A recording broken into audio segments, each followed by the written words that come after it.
We as a society always feel अगर हमारे आसपास कोई क्राइम कमिट हो रहा है that person should be immediately punished, either imprisoned or should be given the death penalty. Why do we think so? Because हमारा conscious हमें यही कहता है दैट अगर किसी ने गलती करी है तो that person should be punished immediately, correct? But we as humans and people who are not part of the law and जिसे ड्यू प्रोसीजर ऑफ लॉ कभी कभी नहीं पता है, वो यही सोचता है कि that person should immediately be hung और should be immediately been behind bars. But it is important to understand that एक कंप्लीट एंड फेयर ट्रायल एक इंसान को मिलना चाहिए.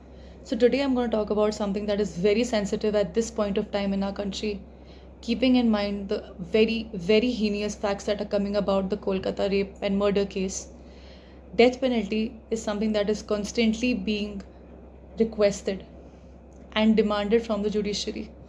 But it is important sometimes to understand what exactly the death penalty punishment entails and किस situations में एक death penalty award हो सकती है. Hi guys, my name is Fatima and welcome to the Legacy Pool channel. At the end of the video मैं आपको एक बहुत इंटरेस्टिंग चीज़ के बारे में बताऊंगी जो मुझे खुद थोड़े टाइम पहले ही पता चला है. So death penalty or capital punishment is a punishment awarded by the Indian judiciary where a person is hung by the neck up until that person is declared dead. India में आज तक almost 550 लोगों को death penalty award कर दी गई है. Death penalty सिर्फ उन लोगों को दी जाती है जहाँ पे एक पर्टिकुलर क्राइम का नेचर बहुत हीनियस एंड बहुत ब्रूटल है. डेथ एक ऐसी पनिशमेंट है जो इमीडिएटली अवॉर्ड नहीं हो सकती.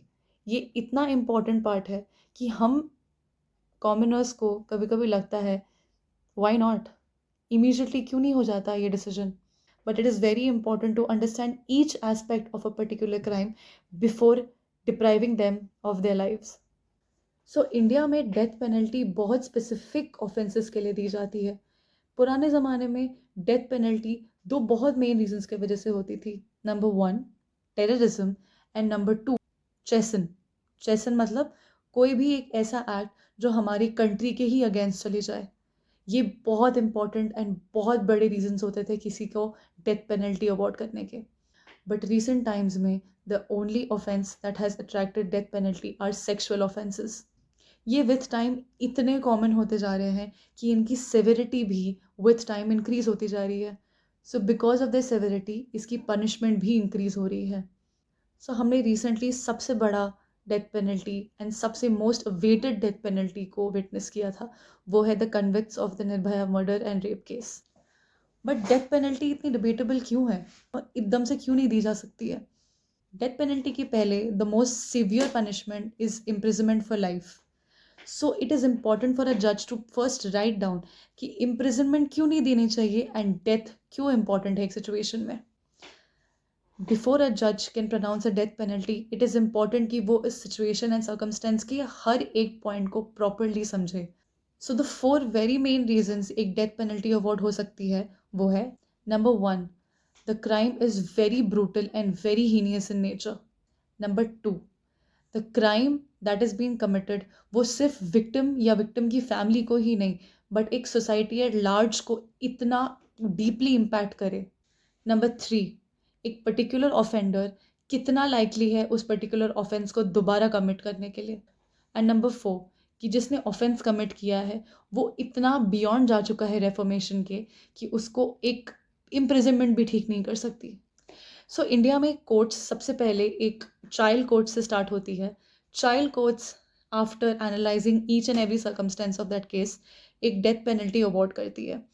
डेथ पेनल्टी अवॉर्ड होते ही the high court of that state उस डेथ पेनल्टी को हमेशा कंफर्म करेगी. Without the confirmation of the high court वो डेथ पेनल्टी कभी फाइनल नहीं हो सकती है. सो नेचुरली व्हेन एक डेथ पेनल्टी अवॉर्ड होती है so that particular convict who has been awarded the death penalty वो अपील करेगा. So after the high court that person appeals to the supreme court and after when the supreme court affirms which means जब वो confirm कर देता है कि हाँ death penalty इस पर्टिकुलर सिचुएशन में अवॉर्ड होनी चाहिए.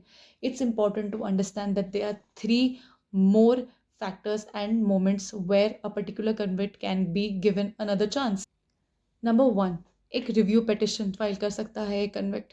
A review petition is the review of a judgment given by the Supreme Court, which means the judgment of the Supreme Court can be asked to be reviewed and एक और बार check किया करने का एक appeal है. Number 2, अगर review petition भी dismiss कर दी जाती है तो एक क्यूरेटिव पिटिशन डाल सकता है कन्विक्ट. क्यूरेटिव पिटिशंस उन सिचुएशंस में डाल सकता है एक कन्विक्ट जब उनको लगता है कि ग्रेव मिसकंडक्ट हुआ है by the court in analysing the facts and circumstances and death penalty को अभी भी बदला जा सकता है. Third and the last option for a convict is mercy petition. ये प्रेसिडेंट को भी जाता है. In this particular step, एक mercy petition is only and only governed for death penalties. इसमें एक final plea मांगी जाती है कि एक death penalty को जितना हो सके commute करने की कोशिश की जाती है to imprisonment. Death penalty इस particular situation में award कर दी जाती है जब mercy petition को भी deny कर दिया जाता है. So once a mercy petition has been declined by the president, a death warrant is issued and उसके बाद death penalty is confirmed. जब हम डेथ पेनल्टी की बात करते हैं सबसे इम्पॉर्टेंट एक केस लॉ याद आता है, Bachchan Singh versus the state of Punjab. ये पर्टिकुलर मैटर एक बहुत बहुत इम्पॉर्टेंट डॉक्ट्राइन को ले डाउन करता है. It is known as the doctrine of the rarest cases.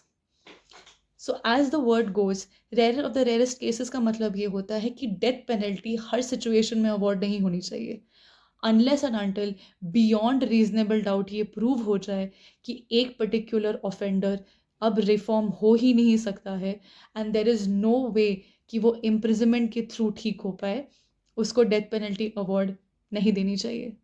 And if एक सिचुएशन में थोड़ा सा भी डाउट रह जाता है that a particular person may have not committed a crime, उस सिचुएशन में that particular death penalty can be commuted to life imprisonment. Death penalty को अबॉलिश करने का भी बहुत बार सजेशन आया था.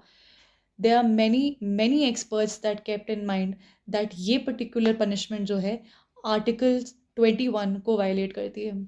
एक और क्वेश्चन हम सारे लोगों के दिमाग में आता है कि पर्टिकुलर ऑफेंडर को रिप्रेजेंट क्यों करता है कोई. एक लॉयर भी नहीं मिलना चाहिए किसी को. क्यों रिप्रेजेंट करता है कोई लॉयर किसी मर्डरर को. It is important to understand कि अगर एक पर्टिकुलर ऑफेंडर को रिप्रेजेंटेशन नहीं मिलती है तो उसको सज़ा भी नहीं मिलेगी. ना वो कोर्ट पहुंचेगा, ना उसका ट्रायल होगा, ना उसे सज़ा मिलेगी. So it is very very important that एक पर्टिकुलर ऑफेंडर को भी रिप्रेजेंटेशन मिले by a lawyer. So it is time for the question that I have been always wondering about. For example, if a particular person has been convicted and that person somehow survives a death penalty, तब उस इंसान को क्या करते हैं. सो एक death penalty by any chance अगर एक पर्टिकुलर इंसान सर्वाइव कर भी जाए तो वो दोबारा कन्विक्ट नहीं कर सकते उसको, क्योंकि our law follows a very important principle called double jeopardy, where one person can not be convicted twice for the same offence. It is very essential that a person understands that एक death penalty easily offer नहीं कर सकते, easily award नहीं कर सकते. And by any chance अगर death penalty के बाद new evidence surface कर गया, that's not going to be a very nice situation for the country. However, I really wish that anybody who has been convicted and found guilty by facts, fairness and circumstances of a particular situation is given the appropriate punishment as prescribed by law. And we need to understand whatever happens as per the law. Law को कोई defeat नहीं कर सकता. And law में सबसे important part भी ये होता है कि no person is above the law. Thank you.